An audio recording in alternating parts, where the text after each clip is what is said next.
देखो यहाँ पे लिखा है निम्न समस्याओं में, अब जो हम जो भी आगे समस्याएं पढ़ेंगे तो निम्न समस्याओं में रैखिक समीकरण युग्म बनाइए। यानी पहले आपको ऐसे समीकरण बनाना होगा जो ये ऊपर पढ़ा था ना, तो ऐसे समीकरण बनाना है रैखिक समीकरण युग्म, और उसके हल प्रतिस्थापन विधि द्वारा ज्ञात करना है। तो पहले तो आपको ना रैखिक समीकरण युग्म बनाना है और बाद में उसको हल भी करना है।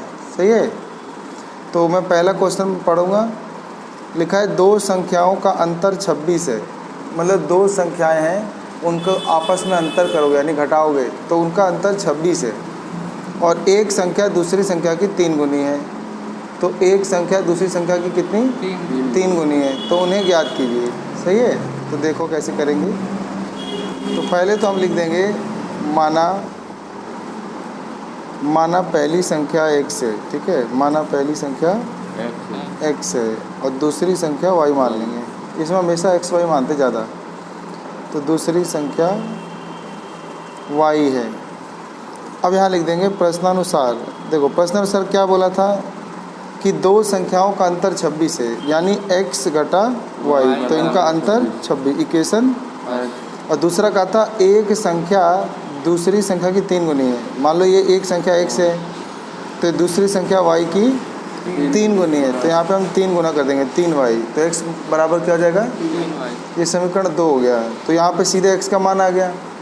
तो अब ये बन गया ना। तो ये बोला था कि निम्न समस्याओं में रैखिक समीकरण युग्म बनाइए, तो बन गया समीकरण युग्म, और उनको प्रतिस्थापन विधि से हल कीजिए। तो अब प्रतिस्थापन विधि से कैसे हल करना है? ये x का मान ही आ गया सीधा। नहीं तो ऐसा करो, वैसे लिखो प्रतिस्थापन विधि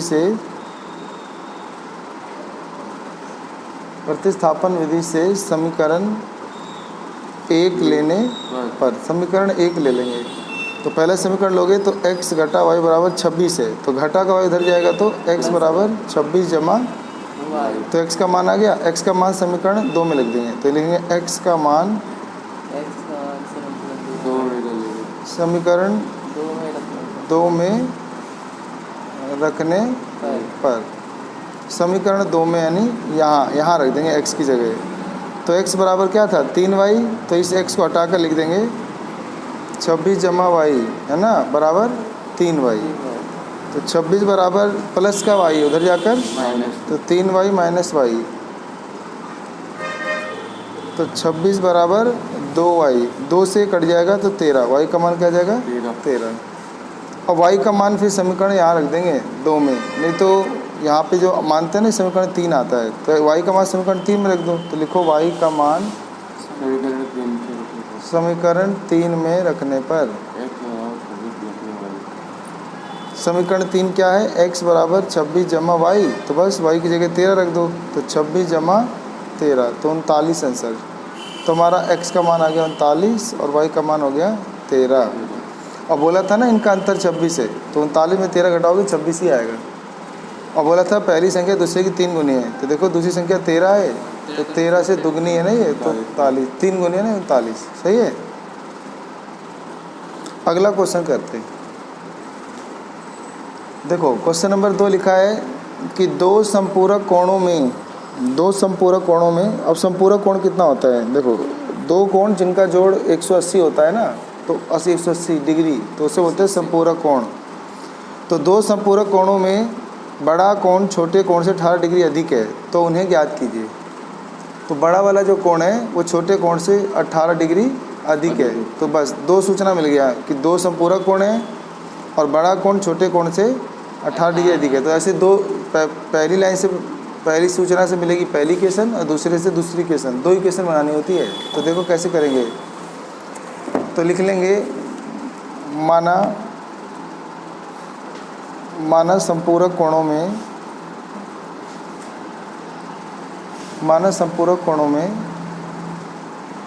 बड़ा कोण x है, बड़ा कोण x है तथा छोटा कोण y है। अब यहाँ लिख देंगे प्रश्नानुसार में लिख देंगे ये दोनों संपूरक है, तो यानी ये चाहे बड़ा हो चाहे छोटा हो, दोनों का जोड़ कितना होगा? 180। ये समीकरण 1 बन गया। फिर बोला था जो बड़ा वाला कोण है ना x, वो छोटे वाले कोण से ना 18 अधिक है, तो छोटे में 18 जोड़ देंगे। तो ये जो y है ना प्लस का, इधर आकर तो x माइनस वाई बराबर 18 समीकरण। अब इसको प्रतिस्थापन विधि से हल करना है। तो प्रतिस्थापन विधि से कैसे करते हैं, तो लिख देंगे प्रतिस्थापन विधि से लिख देंगे समीकरण 1 लेने पर, तो x प्लस वाई बराबर 180, मुझे x चाहिए तो y उधर जाके क्या आ जाएगा, तो 180 माइनस वाई आ जाएगा। ये समीकरण 3 आ गया। अब x का मान समीकरण 2 में रख देंगे, यहाँ लिख देंगे x का मान समीकरण 2 में रखने पर, तो समीकरण 2 में यहाँ रख देंगे। तो x की जगह 180 डिग्री माइनस वाई बराबर 18 डिग्री, तो 180 डिग्री वाई जुड़ जाएगा तो माइनस 2y बराबर 18 इधर आएगा तो माइनस हो जाएगा 180 में से, और 2y इधर जाके ऐड हो जाएगा तो घट जाएगा, तो 162 बराबर 2y, तो 2 से कट जाएगा 81, तो y का मान कितना आ गया 81। और y का मान यहाँ रख देंगे ना, यहाँ समीकरण 3 में तो रख दो, तो x बराबर 180 घटा 81, तो यानी 99 आ गया। ठीक है, तो बड़ा वाला कोण कितना आ गया और छोटा वाला 81 डिग्री, तो आ गया ना सर। तो लिख देना कि अतः बड़ा कोण 99 डिग्री है और छोटा वाला कोण 81 डिग्री है। दोनों को जोड़ोगे तो जोड़ 180 आएगा, और बोला था बड़ा वाला कोण छोटे वाले से 18 अधिक है, तो देखो 99 से 81 घटाओगे तो 18 आ जाएगा ना, तो यहाँ पे सब चीज़ें हो गई। तीसरा क्वेश्चन है, एक क्रिकेट टीम के कोच ने, मतलब एक क्रिकेट टीम के कोच ने 7 बल्ले और 6 गेंदें 3800 रुपये में खरीदी। बाद में उसने 3 बल्ले और 5 गेंदें 1750 में खरीदी। प्रत्येक बल्ले और प्रत्येक गेंद का मूल्य ज्ञात करो, यानी एक बल्ले का और एक गेंद का मूल्य ज्ञात करना है। तो मान लेंगे एक बल्ले का मूल्य x रुपये है और एक गेंद का मूल्य y रुपये है, तो 7 बल्ले तो 7x और 6 गेंदें तो 6y, और दोनों को जोड़ बराबर 3800 में खरीदा। फिर बाद में उसने 3 बल्ले तो 3x और 5 गेंदें तो जमा 5y बराबर 1750 में खरीदा, तो 2 समीकरण बन जाएगा। और फिर दोनों समीकरणों को प्रतिस्थापन विधि से हल कर लेना। तो मैं समीकरण बना देता हूँ, प्रतिस्थापन विधि से हल कर लेना ना। तो तीसरा क्वेश्चन ऐसे लिख देंगे, देखो माना प्रत्येक बल्ले का मूल्य, माना प्रत्येक बल्ले का मूल्य x रुपये है, और लिख लेंगे प्रत्येक गेंद का मूल्य y रुपये है। सही है। तो प्रश्नानुसार उसने 7 बल्ले तो 7x और 6 गेंदे तो 6y बराबर 3800 में खरीदा। इक्वेशन बाद में उसने 3 बल्ले तो 3x और 5 गेंदे 5y 1750 में खरीदा। इस समीकरण 2। अब इसको प्रतिस्थापन विधि से खुद करोगे ना तो हो जाएगा। कर लोगे कि करा दूँ? कर लेगा? चलो ट्राई करना, मेरे को लगता है आसान हो जाएगा तुमसे। सही है। चौथा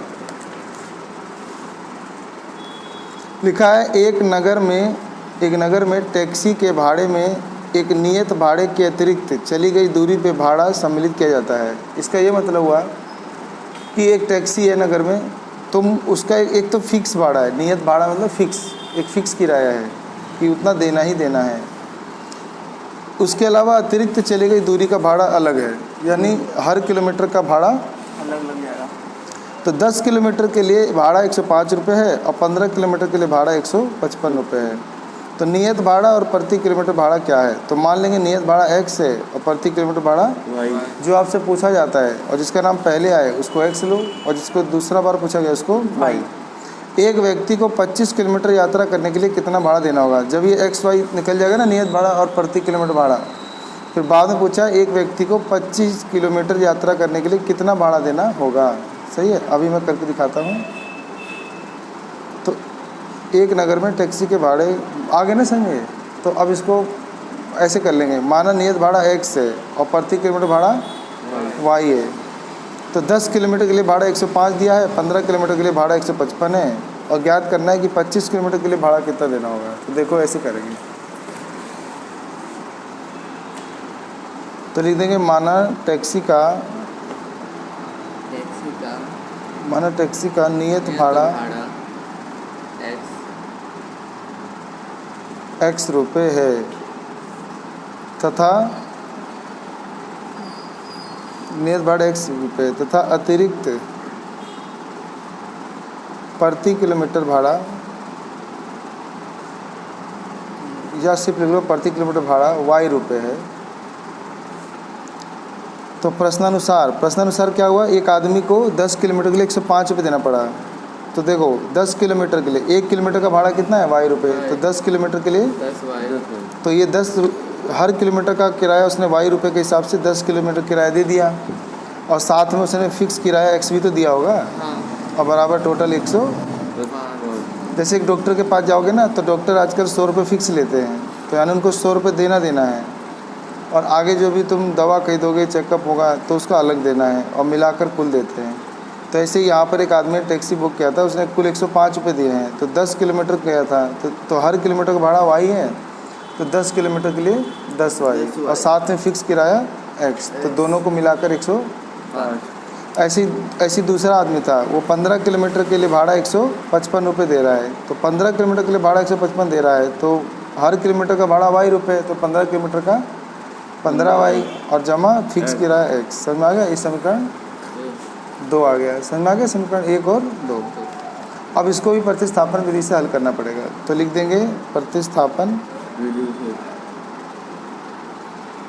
विधि से, यहाँ पे लिख देंगे समीकरण 1 लेने पर समीकरण पहला वाला ले लेंगे, तो है x + 10y बराबर 105, तो हमें x चाहिए, तो 105 - 10y समीकरण 3 आ गया। अब x का मान समीकरण 2 में रख देंगे, लिख देंगे x का मान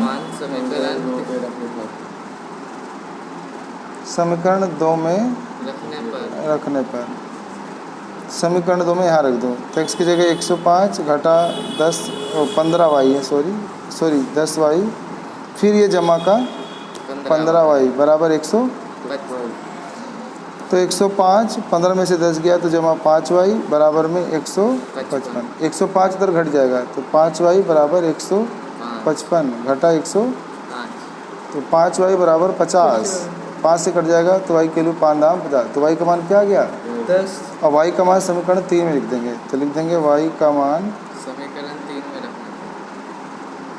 समीकरण 3 में रखने पर समीकरण 3 यहाँ रख देंगे, तो x बराबर 10 105 घटा 10y, तो 10 गुना y का मान भी तो 10 ही आ रहा है, तो 10 दाम 100, तो 105 में से 100 गया, तो x का मान क्या आ गया 5, तो यानी x का मान 5 आ गया और y का मान 10, तो नियत भाड़ा यानी 5 आ गया, और प्रति किलोमीटर भाड़ा 10 रुपये आ गया। सही है। अब उसने बोला था एक आदमी 25 किलोमीटर गया है, तो उसका भाड़ा क्या होगा, तो x जमा 25y क्या होगा, 25 किलोमीटर गया है तो हर किलोमीटर का किराया y रुपये देगा, और x रुपये टैक्सी का फिक्स किराया देगा, तो x के लिए 5 रुपये देगा, और 25 किलोमीटर गया है तो हर किलोमीटर का 10, तो 5 जमा 250, 250 यानी 255 रुपये, कितना किराया देगा, तो यहाँ लिख देंगे कि एक व्यक्ति को 25 किलोमीटर जाने के लिए 255 रुपये देना होगा। यदि किसी भिन्न के अंश और हर दोनों में 2 जोड़ दिए जाए, कोई भिन्न क्या होता है, बटे वाली संख्या को भिन्न कहते हैं, जैसे बटे में लिखा है ना 9/11, इसे भिन्न कहते हैं, और ऊपर वाली संख्या को अंश बोलते हैं, और नीचे वाले को ऊपर न्यूमिनेटर नीचे वाला डिनोमिनेटर, अंश हर। कह रहा है यदि किसी भिन्न के अंश और हर दोनों में 2 जोड़ दिया जाए तो वह 9/11 हो जाती है। यदि अंश और हर दोनों में 3 जोड़ दिया जाए तो वह 5/6 हो जाती है। वह भिन्न ज्ञात करो। तो पढ़ लिया सही से। तो किसी भिन्न के अंश और हर में 2 जोड़ने पे 9/11 आएगा और 3 जोड़ने पे 5/6 आएगा, तो वो भिन्न ज्ञात करो। माना वो भिन्न हो जाएगा x/y, क्या हो जाएगा x/y। तो लिख देंगे माना पाँचवा है, मैं लिखेंगे माना वह भिन्न कितने रुपए है, x/y है। तो ऊपर वाला अंश है, नीचे वाला अब लिख देंगे प्रश्नानुसार। तो उसने बोला था कि अगर किसी संख्या का ऊपर वाला अंश नीचे हर है, अगर कह रहा था ना वो दोनों में 2-2 जोड़ा जाए, दोनों में तो आंसर आ जाएगा 11, 9/11 आंसर क्या आ जाएगा। और अगर अंश और हर में 3 जोड़ा जाए, अंश और हर में 3 यानी ऊपर नीचे 3 जोड़ा जाए तो आंसर 5/6 हो जाता है। तो हमें ज्ञात करना है कि वो भिन्न क्या है। पहले तो ये बटे में से तिरछा गुना करके ना ठीक कर लो। तो 11 इधर गुना जाएगा तो 22, 11x और जमा 11 दूनी 22, ये इससे गुना जाएगा तो 9 एकम 9y और 9 दूनी। अब जो है ना 9y प्लस का इधर आके क्या जाएगा माइनस, तो 11x घटा 9y बराबर 18, और जो प्लस का 22 था उधर जाकर माइनस हो जाएगा। तो 11x घटा 9y बराबर -4, ये समीकरण 1 आ गया। ऐसे ही तिरछा गुना जाएगा 6 कम 6x और 6 तियाँ 18, 5 गुना y तो 5y और जमा 5 गुना 3 तो 15। हमने यहाँ तिरछा गुना किया है, ठीक है। 6 वाला इन दोनों से, 5 वाला इन दोनों से, 6 कम 6x, 6 तियाँ 18, 5 गुना y 5y और 5 तियाँ 15, 6x ये जो प्लस का 5y इधर आकर बराबर 15, और ये प्लस का 18 उधर जाकर माइनस हो जाएगा। तो 6x घटा 5y बराबर 15 में से 18 गया तो घटा 3 आ जाएगा। ये समीकरण क्या आ गया 3 आ गया। तो लिखेंगे 11x घटा 9y बराबर घटा 4, ये समीकरण 1 आ गया। और 6x घटा 5y बराबर घटा 3, ये समीकरण 2 आ गया। अब इसको प्रतिस्थापन विधि से हल करना है, कर सकते हो ना। तो यहाँ पे लिख देंगे, ये भी 1 आया, ये भी 2 आया, ये भी 2 आया। अरे ये वाला ना साफ़ सुथरा यहाँ लिख दिया और ये वाला साफ़ सुथरा यहाँ लिख दिया ताकि टीचर की नज़र में आ जाए ना। तो 2 4 वाला रैखिक समीकरण तो लिख देंगे। तो ये हमारा बन गया रैखिक समीकरण। तो रैखिक समीकरण ये रहा, इसे बीजगणितीय निरूपण भी बोलते हैं। अब लिख देंगे प्रतिस्थापन। अब प्रतिस्थापन विधि से क्या करते हैं याद करो, समीकरण 1 लेते हैं, 1 लेने पर समीकरण पहला ले लो तो 11x घटा 9y बराबर घटा का 4। अब ये जो घटा का 9y उधर जाकर जमा तो 11x बराबर घटा 4 जमा 9y। अब 11 बटे में जाएगा तो x के लिए जाएगा घटा 4 जमा 9y बटे 11, ये समीकरण क्या आ गया। और यही x का मान होता है। अब लिख देंगे x का मान समीकरण 2 में रखने पर, ये रहा समीकरण 2। तो लिखो 6x घटा 5y बराबर घटा 3, तो 6 गुना x की जगह ये पूरा आ जाएगा घटा 5y बराबर घटा, तो लिख देंगे घटा 4 जमा 9y बटे 11, 6 चौक घटा 24 जमा 6 निम 54y और बटे 11 और घटा 5y, इसके बटा 1 ले लो बराबर घटा 3। अब 11 का एलसीएम क्या आएगा 11, 11 के पढ़े में 11 एक बार आता है या एक ही गुना होगा, तो यही रहेगा घटा 24 जमा 54, ये 11 पचे 55 हो जाएगा तो घटा 55y बराबर घटा 3। तो घटा 24 अब 54 में से 55 घटेगा तो -1y बराबर -3, और ये 11 तिरछा गुना जाएगा है ना।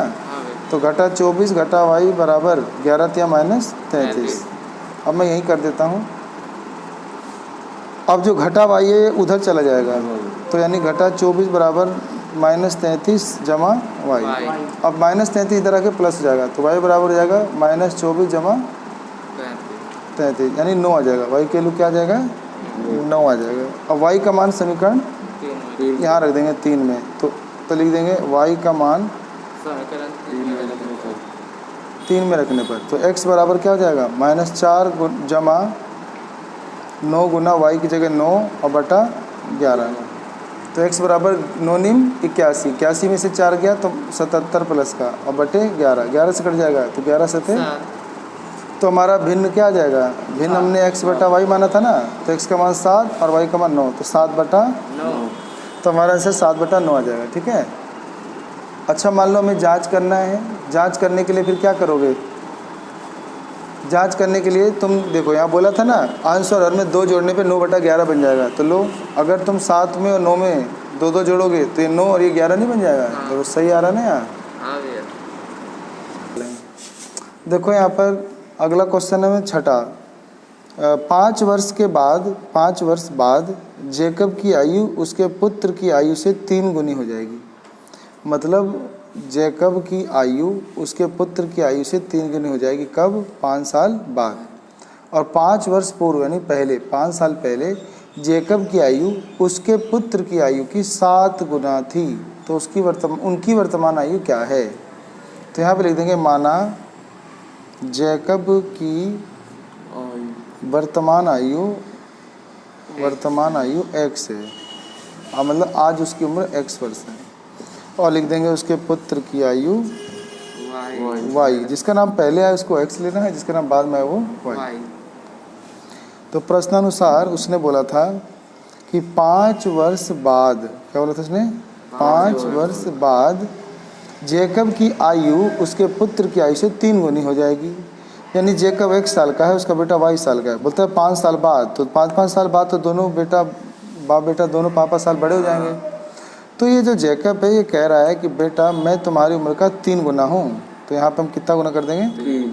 तो x जमा 5 बराबर 3 एकम 3y और 3 पचे 15। तो x जमा 5, तो ये जो प्लस का है ना 3y इधर आकर, तो लिखो यहाँ पे x घटा 3y और बराबर ये 5 उधर जाएगा ना, तो 15 माइनस 5, तो क्या आ जाएगा 10। तो ये समीकरण क्या बन गया। और ऐसे ही बोला है 5 वर्ष पूर्व मैं तुम्हारे उम्र का 7 गुना था। तो जेकब 5 साल पहले कितने उम्र का था, आज 1 साल का है, 5 साल पहले तो उसकी उम्र कम होगी 5 साल, और उसके बेटे की उम्र 5 साल कम होगी। तो जेकब बोला है 5 साल पहले मैं तुम्हारी उम्र का 7 गुना था। तो यहाँ कितना लिख देंगे 7। अब ये गुना जाएगा 7 एकम 7y और 7 पचे घटा का 35। ये जमा का 7 इधर आएगा तो x माइनस 7y बराबर माइनस 35 जमा 5। ये माइनस 5 जाके जमा हो जाएगा। तो x घटा 7y बराबर 35 में से 5 गया तो घटा 30। ये समीकरण क्या आ जाएगा 2 आ जाएगा। तो ये समीकरण 1 आ गया और समीकरण 2। अब प्रतिस्थापन विधि से करना है तो क्या ले लेंगे, समीकरण 1 लेने पर हम समीकरण 1 ले लेंगे। x घटा 3y बराबर 10। तो घटा का 3y उधर जाएगा तो क्या जाएगा प्लस का 3y। ये समीकरण 3 आ गया और x का मान आ गया। और x का मान कहाँ रखते हैं, समीकरण 2 में। तो लिख देंगे x का मान समीकरण 2 में रखने पर यहाँ रख दो तो हो जाएगा x की जगह ये x घटा 7y बराबर घटा 30 था ना, तो x की जगह ये लिख दो 10 घटा जमा 3y घटा 7y बराबर घटा का 30। 7 में से 3 गया तो घटा 4y बराबर में घटा 30। घटा का 30 इधर आएगा तो जमा का 30, और ये जो घटा का उधर जाएगा तो जमा का 4। तो 40 बराबर 4y, 4 से कट जाएगा 10, तो y की वैल्यू क्या आ गया। अब लिख देंगे y का मान समीकरण 3 में रखने पर, तो रख दो यहाँ 3 में। x बराबर 10 जमा 3 गुना y की जगह 10, तो हो जाएगा 10 जमा 10 3 30, यानी हो जाएगा तुम्हारा 40। तो यानी जेकब की उम्र कितना जाएगा 40 वर्ष और उसके पुत्र की वर्तमान आयु कितना जाएगा 10 वर्ष। ठीक है, अब हिसाब लगाओ। अभी पता चला कि जो जेकब है उसकी उम्र कितनी है 40 साल, तो यहाँ 40 हो गया। और बोला था 5 साल बाद, तो 5 साल जोड़ेंगे तो कितना हो गया 45। उसका बेटा अभी 10 साल का है, 5 साल बाद कितना जाएगा 15 साल, तो उसके 3 गुने के बराबर नहीं आ रहा है, 15 तिया 45, तो सही आ रहा है ना हिसाब। तो इस प्रकार से ना ये क्वेश्चन ऐसे करना था। तो